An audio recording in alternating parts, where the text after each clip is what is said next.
Greetings. Today we're starting John chapter 2. Jesus' first sign. Jesus' first sign. And we'll be reading from John chapter 2 from verse 1 to 12. John chapter 2 from verse 1 to 12. On the third day, a wedding took place in Cana of Galilee. Jesus' mother was there, and Jesus and his disciples were invited to the wedding as well. When the wine ran out, Jesus' mother told him, "They don't have any wine." "What has this concern of yours to do with me, woman?" Jesus asked. "My hour has not yet come." "Do whatever he tells you," his mother told the servants. Now 6 stone water jars had been set there for Jewish purification. Each contained 20 or 30 gallons. "Fill the jars with water," Jesus told them. So they filled them to the brim. Then he said to them, "Now draw some out and take it to the head waiter." And they did. When the head waiter tasted the water after it had become wine, it did not know where it came from. Though the servants who had drawn the water knew, he called the groom and told him, "Everyone set out the fine wine first. Then, after the people are drunk, the inferior. But you have kept the fine wine until now." Jesus did this, the first of his signs, in Cana of Galilee. He revealed his glory, and his disciples believed in him. After this, he went down to Capernaum together with his mother, his brothers, and his disciples, and they stayed there only a few days. This is a beautiful reading. Yeah, it has a lot of things packaged in it. And one of the things I love about this is that Jesus actually went for a social event. It was a wedding. Yeah, it was a wedding.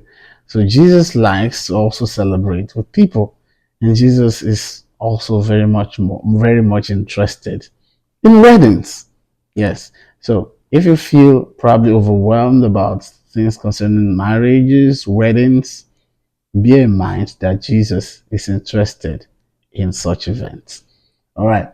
Now, there's the part I want us to highlight right now, which is the part where the mother of Jesus came to him.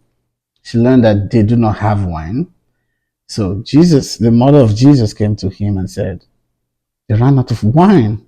And Jesus' response was like, "Well, this is not a concern of mine, and it's not yet time for me to reveal myself to the world." You know, so for Jesus' mother to come to him, it means that he had an ability or a power, or he had an influence that could actually bring a solution. Probably you could think about it that maybe he had money, but in this case, it's not money. He had a supernatural power that could bring change to situations. That's Jesus. It means that his mother must have seen him do that, and it was probably a normative thing in the family. And the mother approached him again and said, "They don't have wine." And I was like, "Well, I've not even checked with the father if it's right for the world to know me yet." Yes, John has identified me. I have a couple of people following me, but I don't know if it's right for my glory to be revealed yet. And Jesus' mother just told them, and this is a big secret. You want to walk in the miraculous, you want to walk in power, this is a big secret. And what did she say? She said, "Do," talking to the servants, "do whatever it tells you."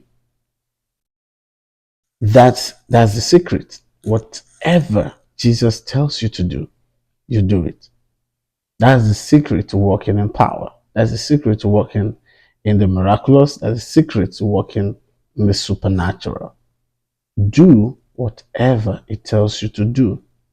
So you have to listen for his voice, listen for his promptings, listen for his instructions, listen for its movements so you can do whatever it tells you to do. And guess what? Jesus actually spoke to them.